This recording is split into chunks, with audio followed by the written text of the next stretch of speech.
வணக்கம் உறவுகளே, இன்னைக்கு நாங்கள் எங்கே வந்திருக்கோம்னு சொன்னால் முல்லைத்தீவு மாவட்டம் பச்சை புல்மோட்டைங்கிற மாவீரர் துயிலுமிடத்துக்கு வந்திருக்கிறோம்.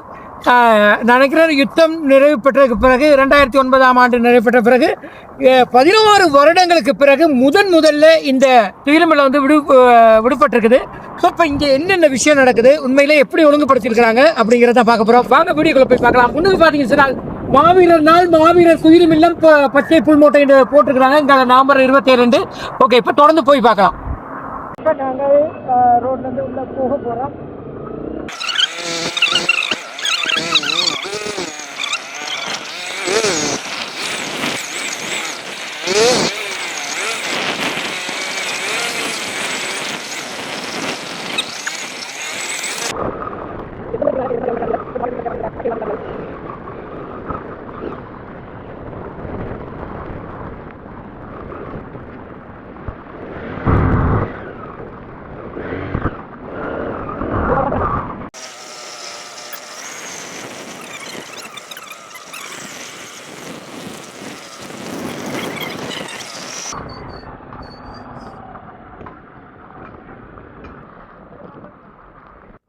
ஓகே மக்கள், இப்போ பார்த்தீங்கன்னு சொன்னால் நாங்கள் பச்சை புல்மோட்டை மாவீரர் துயிலுமிடத்துக்கு வந்திருக்கிறோம்.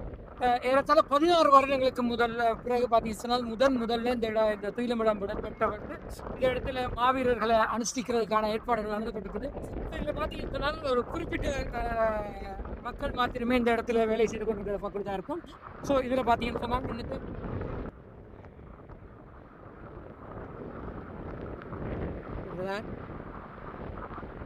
இது ஒரு வித்தியாசமாக இருக்குது. என்னென்னா இருபுறமும் பாதையில் தான் இதுகளை வச்சுருக்கிறாங்க. ஸோ இது எந்த மாடலில் இருக்குன்னு தெரியல. கொஞ்சம் வேலை செய்து கொண்டிருக்கவங்களோட கேட்டு பார்க்கலாம் இந்த மாதிரிட்டு.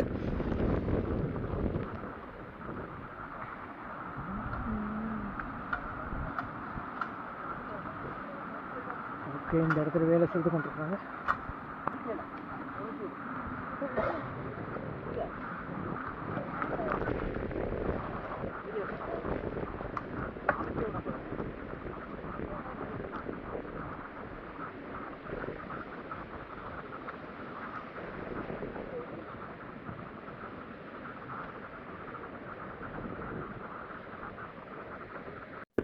ஓகே மக்கள், இப்போ பார்த்தீங்கன்னு சொன்னால் இந்த இடத்துல உள்ள துயிலுமில்லம் பார்த்தீங்கன்னா 2009ஆம் ஆண்டு இறுதி யுத்த கால பகுதியில் உருவாக்கப்பட்டதாக சொல்லப்படுது. இதில் ஏறத்தாழ 450 ஃபெஸ்டிவல்கள் சொல்லப்படுது. இது பார்த்தீங்கன்னு சொன்னால் ஏறத்தாழ உலகில் தெரியக்கூடிய 500 மீட்டர் தூரத்தில் இருக்கிற ஒரு வயல் காணியில் தான் இந்த துயிலுமில்லம் அமைக்கப்பட்டது. தற்போது நீங்கள் வந்து இந்த பாதையில் இன்றைக்கு அனுஷ்டிக்கிறதுக்கான மக்கள் எல்லாரும் ஒன்றிணைஞ்சு இந்த இடத்துல வேலை செய்து கொண்டிருக்கிறத பார்க்கக்கூடியதாக இருக்கும். நாங்களும் கடுமையான காற்று மழை அதுக்கு மத்தியில் தான் இந்த வீடியோ எடுத்து கொண்டிருக்கிறோம். ஓகே, தொடர்ந்து பார்க்கலாம். ஓகே, இந்த இடத்துல பார்த்தீங்கன்னா இந்த பக்கையெல்லாம் வெட்டி கடுமையான வேலையை செய்து கொண்டிருக்கிறாங்க.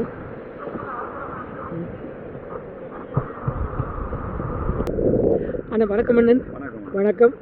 பச்சை புல்மோட்டை மாவீரர் துயிலுமில்லம் ஏறத்தாழ 16 வருடங்களுக்கு பிறகு முதல்ல இந்த இடத்துல அனுஷ்டிக்கப்படுவதற்கு என்ன மாதிரியான ஒழுங்கு செய்திருக்கோம்? நீங்கள் இப்போ பூர்வீங்கள் 16 வருடம் மட்டும். ஆனால் 16 வருடங்கள் அல்ல.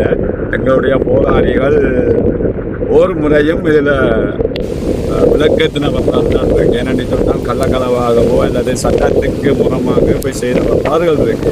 16 வருடங்களில் நாங்கள் இதை விட்டுட்டு விலகணும்ன்றது இல்லை. ஆனால் இந்த முறை அந்த துயிலுமில்ல காணியில் வந்து காணி உரிமையாளர் விவசாயம் செய்திருக்கின்ற காரணத்தால் நாங்கள் அந்த காணியை நாங்கள் சேதப்படுத்தக்கூடாது அல்லது விவசாயத்துக்கு நாங்கள் அழிவை ஏற்படுத்தக்கூடாதுன்ற அடிப்படையிலும் அந்த காணியை உரிமையாளரின் ஒப்புதலுக்கு அமைவாகவும் நாங்கள் இது பிரத்யேகமான இடத்துல பச்சை புல்மோட்டைக்கு மாவீரர் துயிலுமில்லத்துக்கு போகும் பாதையில் நாங்கள் இந்த மாவீரர் நிகழ்வு படிப்பு கிராம மக்கள் அனைவருமே சேர்ந்து முன்னெடுத்து செய்து கொண்டிருக்கிறோம்.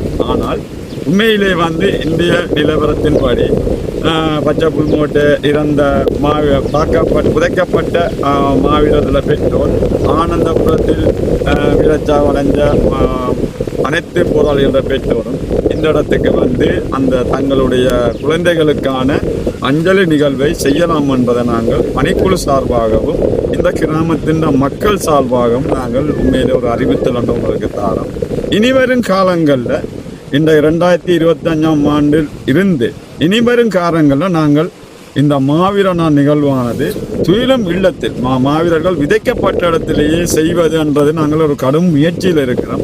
அந்த முயற்சி எங்களுக்கு வெற்றி அளித்து கொண்டிருக்கிறது. அடுத்த முறை நாங்கள் இந்த மாவீர நாள் நிகழ்வை துயிலும் இல்லத்திலே உங்களுக்கு செய்யக்கூடிய மாதிரி நாங்கள் பணிக்குழு சார்பாக இங்கே மக்கள் சார்பாகவும் நாங்கள் உங்களுக்கு தெரியப்படுத்துகின்றோம். ஓகே, இந்த இடத்துல மாவீரர் துயிலும் இடத்தை இந்த முறை அனுஷ்டிக்கலாம் அப்படிங்கிற இது எப்போ உங்களுக்கு அனுமதி கிடைச்சது? இல்லை, என்னை பொறுத்தவரைக்கு நாங்கள் யார்கிட்டையுமே இந்த இடத்துல மாவீர துயிலும் இல்லம் செய்கிறோம்ன்ற நாங்கள் முடிவெடுக்கலான்னு சொன்னால் இது எங்களுடைய தேசிய இதுக்குள்ளே இருக்கிற மாவீர துயிலும் இல்லைன்னா எங்களை மக்களுக்குரிய உணர்வெழுச்சியோடு நாங்கள் செய்து கொண்டிருக்கும் போது நாங்கள் கார்டையும் இது அனுமதி எடுக்கணும்ன்றது இல்லை. ஆனால் காணி உரிமையாளர் எங்களுக்கு தந்த வாக்குறுதி, ஏனென்றால் தான் இந்த காணியை தருவதாக எங்களுடைய ஒரு வாக்குறுதி அளித்திருக்கின்ற காரணத்தால் நாங்கள் அவற்றை காணிக்கு சேதத்தை ஏற்படுத்தக்கூடாது என்ற ரீதியில் இந்த இடத்தை செய்கிறோம். ஒருவரையும் நாங்கள் அனுமதி எடுத்து இந்த நிகழ்வு செய்யணும் என்பது எங்களுக்கு கட்டாயம் நடந்தது. இது மாவீரர் நிகழ்வு எங்களுக்குரிய அனைத்து தமிழ் மக்களுக்கும் உரிய நிகழ்வு என்ற ரீதியில் உண்மையிலே வந்து அரசாங்கத்துக்கு ஒரு இடத்தை நீங்கள் செய்யணும் என்பது. மற்றது இன்றைக்கு எத்தனை மாவீரர் பெற்றோர்கள் இந்த இடத்துக்கு வருவாங்கன்னு எதிர்பார்க்குறீங்க? நிச்சயமாக நாங்கள் உண்மையிலே இது முதல் தடவை என்ற ரீதியில் நாங்கள் நிச்சயமாக இதை வந்து எதிர்பார்க்குறோம். கிட்டத்தட்ட 200-250க்கு மேற்பட்ட மாவீரர் பெற்றோர்கள் வருவார்கள் என்றும், அதை விட வந்து இந்த கிராமத்தில் வந்து இப்போ எங்களுக்கு கணப்பேர் எங்களுடைய விவரங்கள் இல்லை. இப்போ இருக்கிற விவரத்தின் அடிப்படையில் தான் நாங்கள் சொல்கிறோம். ஆனால் இந்த கிராம மக்கள் அனைவருமே இந்த மாவீரர் துயிலுமிழக்கு வருவாங்கன்ற அடிப்படையில் நாங்கள் ஒரு 700 பேரை நாங்கள் எதிர்பார்த்து தான் இந்த ஒரு இதில் நாங்கள் அனைத்து வேலைகளும் செய்து கொள்கிறோம். இது உண்மையிலே வந்து ஆனந்தபுரம் இயற்கை சமரில் வந்து மிக உண்மையிலே இது ஒரு உண்மையாக வந்து இது ஒரு முக்கியத்துவம் வாய்ந்த ஒரு இடம். என்னென்னு சொன்னால் ஆனந்தபுர சமர்ன்றது வந்து எல்லாருக்கும் தெரியும். பலவிதமான ரசாயன குண்டுகள் மூலம் எங்களை அழித்த இடம் தான் ஆனந்தபுரம். அந்த இடத்துல நாங்கள் இது ஒரு மாவீர நிகழ்வு செய்கிறதுன்றது ஒரு மிக பெரும் மதிப்பாகத்தான் இருக்கும். உண்மையிலேயே கட்டாயம் செய்ய வேண்டிய எங்களுடைய கடமையும் நாங்கள் செய்து கொண்டிருக்கிறோம் என்றதான் உங்களுடைய கருத்து. ஓகே மக்களே, இன்றைக்கு பார்த்தீங்கன்னா நாங்கள் முல்லைத்தீவு மாவட்டம் பச்சை புல்மூட்டைங்கிற இடத்துல தான் முதல்ல இந்த இடத்துல பல்வேறு சிக்கல் எதிர்வரும் காலங்களில் உரிய இடத்துல இதை ஒழுங்குபடுத்துறதுக்கான எல்லா விடையும் நடக்கும் என்று சொல்லப்படுது. நிச்சயமாக இந்த இடத்துல நிறைய அவர்களோட பெற்றோர்களாக இருக்கட்டும், இந்த ஊர் மக்களாகவும் ஒரு தற்காலிக படிக்கிறது நிச்சயமாக அறியப்படாத இந்த விஷயத்தை நான் உங்களுக்கு காணொலியாக காட்சிப்படுத்தியிருக்கிறேன். நிச்சயமாக இந்த வீடியோ வந்து உங்களுக்கு பிரயோசனமாக இருக்கும் நினைக்கிறேன். ஓகே, இன்றைக்கி காலநிலை படு மோசமாக இருக்குன்னு சொல்லி வானிலை அறிவித்திருந்ததால் இந்த இடத்துல தற்காலிக பந்தல் பார்த்தீங்கன்னு சொன்னால் என்ன நிலைமையில் இருக்குன்னு தெரியும்.